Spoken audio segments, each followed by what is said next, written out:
An Introduction to the Science of Hadith by Ibn Salah al-Shahrazuri 577-643, the most influential work in the science of Hadith in existence. Chapter 62, Reliable Transmitters Who Confuse the Hadith at the End of Their Life. I am not aware that anyone has written a monograph on or seriously concerned himself with this valuable and important discipline, although it is very deserving of that. Those who confuse the hadith at the end of their life fall into various subcategories. These include those who confuse the hadith on account of their becoming disordered and senile, and those who became confused because of losing their eyesight or some other reason. The verdict regarding them is that the hadith of someone who studied with them before they became disordered are acceptable. One cannot accept the hadith of someone who studied with them after they became disordered, or someone whose case is unclear. That is, it is not known whether he studied with the transmitter before he became disordered or after. For instance, Ata ibn al-Sa'ib became disordered at the end of his life.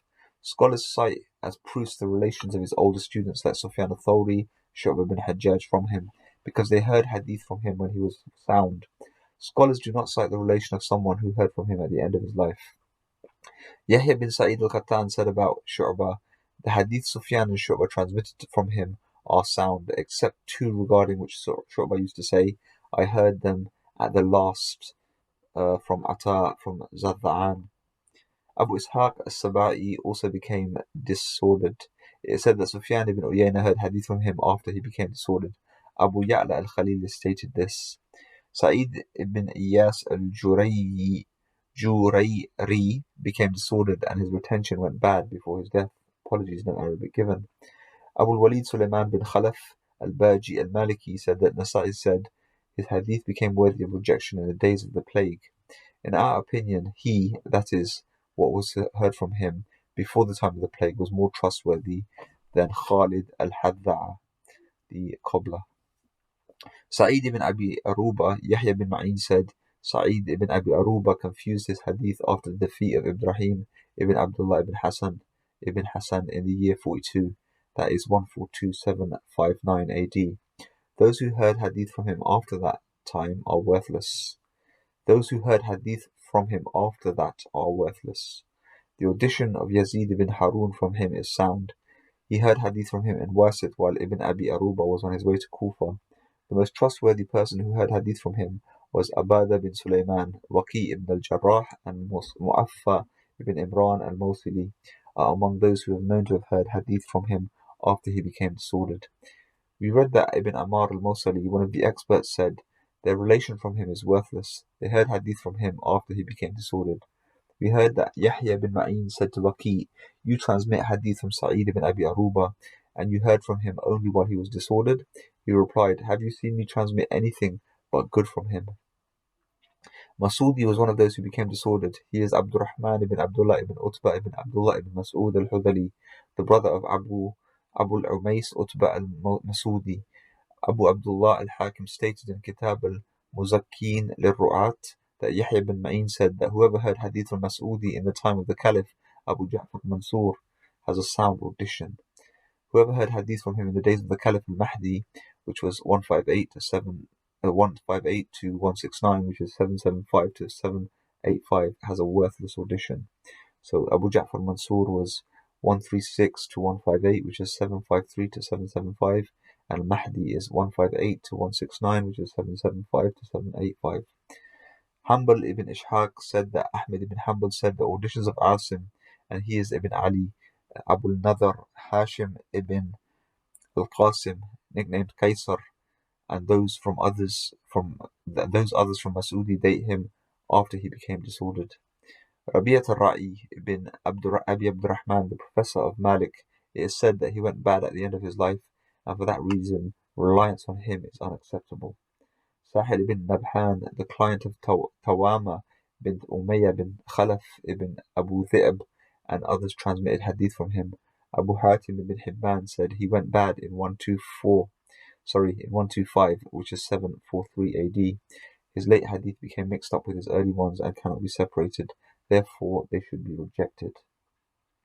Hussein ibn Abdurrahman al-Kufi was one of those who became disordered and went bad.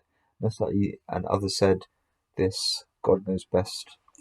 Abdul Wahhab al-Thaqafi ibn Abi Hatim al-Razi said that Yahya ibn Ma'in said he became disordered in the end. Sufyan ibn Uyayna said, I came across the remark of Muhammad ibn Abdullah ibn Ammar al-Mawsali that he heard Yahya ibn Ma'in saying, I swear that Sufyan ibn Uyayna became disordered in 197, which is 813 AD. The audition of those who heard from him in that year and afterwards is worthless.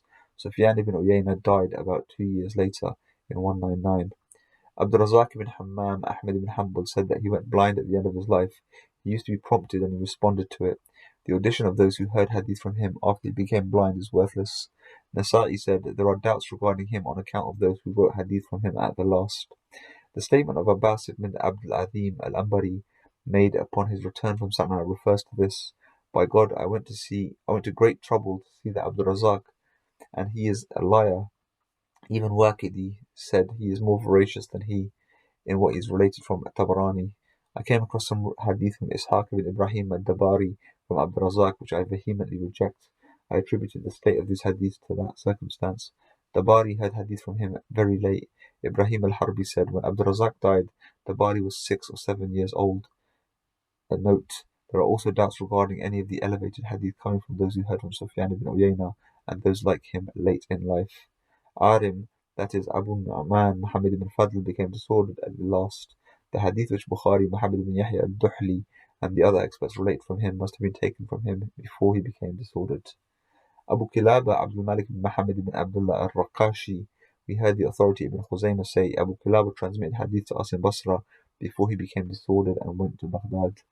Later scholars whom we read about, Abu Ahmad al-Ghitrifi al-Jurjani and Abu Tahir, the grandson of the great authority Ibn Khuzaymah, the expert Abu Ali al-Bardai, and who later became a Samarkandi, said in his Mu'jam that he read that they became disordered at the end of their life. Apologies, no Arabic text given. Abu Bakr ibn Malik al-Kati'i, the transmitter of the Musnad and other works of Ahmad ibn Hanbal, declined at the end of his life and became senile to the extent that he could not recognize anything that was recited to him. Be aware that on the whole we know that the hadith of transmitters of this type cite in one or both of the sahihs have been separated from their weak hadith and were taken from them before they became disordered, and God knows best. Stay tuned.